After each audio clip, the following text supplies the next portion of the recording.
የሴት ልጅ የግንኙነት ፍላጎት በወር ውስጥ ምን ያክል ከፍ ይላል እና ለእርካታ ደረጃ የምትደርስበት ጊዜ ደግሞ በጣም ከፍተኛ የሚሆነው መቼ ነው? ፔሪየድ ከጨረሰች ከመጀመሪያ ቀን እስከ 6ኛ ቀን ድረስ ፎሊኩላር ፌዝ የሚባል ጊዜ ትገባለች። ይህ ማለት ኤስትሮጅን የሚባለው ሆርሞኗ ከፍ እያለ የሚመጣበት ነው። ኤስትሮጅን ማለት የግንኙነት ፍላጎትን ከፍ የሚያደርግ እርጥበትን የሚያስተካክል ወደ ብልት ያሉትን የደም ዝውውሮች የሚጨምር ሆርሞን ነው። እዚህ ጊዜ የግንኙነት ፍላጎቷ እየተስተካከለ የሚመጣበት ነገሮችን ኢኒሺየት ማድረግ የምትፈልግበት ኮንፊደንስ የሚሰማት እረፍት የሚሰማት እና ብዙ ነገሮችን ደግሞ ለመሞከር እድል የምትሰጥ ጊዜ። ፔሪየድ አይታ ከጨረሰች ከ7ኛ ቀን እስከ 10 እስከ 11ኛ ቀን ኦቪሌሽን ፌዝ እንለዋለን። ይህ ኤስትሮጅን የሚባለው ሆርሞን ማክሲመም ከፍ ያለበት ነው እና ሰውነቷ ለእርግዝና የሚስተካከልበት ግንኙነት ፍላጎቷ በጣም ከፍ የሚልበት እርጥበት የምታገኝበት ለግንኙነት ቶሎ ልትጨርስ የምትችልበት እሱ ጊዜ ግንኙነት ለማድረግ ኢኒሺየት ለማድረግ ብዙም አትፍሩ።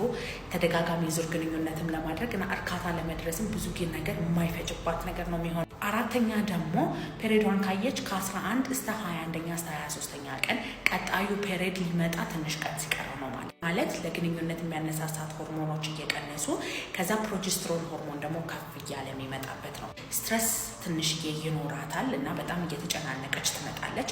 ግንኙነት ፍላጎቷ ሙሉ ለሙሉ ድርግም አይልም፣ ግን ዝቅ እያለ ይመጣል። እርካታ ላይ የመድረሷ ነገር እየቀነሰ ይመጣል። ስለዚህ ከግንኙነት ወይም ብልቷ ውስጥ ከመግባት በፊት የምታደርገውን ቅድመ ጨዋታ የምንለው ፎርፕሌይ ነገር ትንሽ ረዘም ማድረግ፣ እርጥበት ቶሎ ላይ መጣ ይችላል፣ የእርካታ ስሜቷ ቶሎ ላይ መጣ ይችላል እና ግንኙነት ፍላጎቷ ደግሞ አንዳንድ ቀን በጣም ዝቅ፣ አንዳንድ ቀን ደግሞ በጣም ከፍ የሚልበት ጊዜ ነው።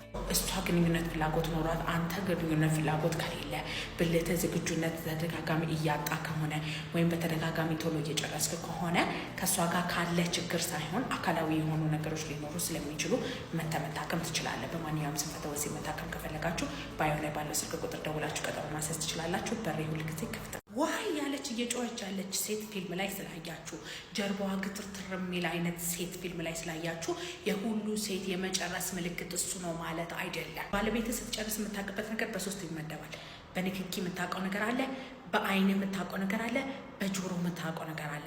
በንክኪ የምታውቀው ነገር ወይም በቆዳ በስሜት የምታውቀው ነገር አንደኛ ልክ ስትጨርስ ብልቷ አካባቢ ያሉ ጡንቻዎች ያዝ ለቀቅ ያዝ ለቀቅ ያዝ ለቀቅ ወደ 3 እስከ 5 ጊዜ ያደርጋታል አንደኛ። ሁለተኛ ደግሞ እንደ ልብ ምት የሚመስል ነገር ፓልሴት የሚያደርግ ነገር ይታያል፣ ወይ ብልት ላይ ወይ እጅ ላይ ይሰማሃል ማለት ነው። እንደዛ ሲሆን ጨርሳለች ማለት ነው። ሁለተኛ ደግሞ በአይን የምታውቀው ነገር ነው። አንደኛ ሰውነቷ ይቀላላል፣ በተለይ ጉንጯ ላይ፣ አንገቷ ላይ፣ ደረቷ ላይ የመቅላት አይነት ስሜት ይኖራታል አንደኛ። ሁለተኛ ደግሞ ልቅቅ ይላል ሰውነቷ፣ ሪላክስ ታደርጋለች። በሶስተኛ ደግሞ በጆሮ የምትሰማው ነገር የሚኖር አንደኛ አተነፋፈሷን ልትጨርስ ስትል ቶሎ ትተነፍሳለች። ከዛ ልክ ስትጨርስ ትንፋሿ ቀጥ ማለት ነገር ይኖራታል። ከዛ በኋላ ልክ ከጨረሰች በኋላ ቀስ የሆነ ውስጥ ዲብ የሆነ አይነት አተነፋፈስ ይኖራታል በመጀመሪያ። ሁለተኛ ደግሞ የምታወጣቸው የተለያዩ ድምጾች ሊኖሩ ይችላሉ። እሱ ለሚስትህ የሚለይ ነገር ነው።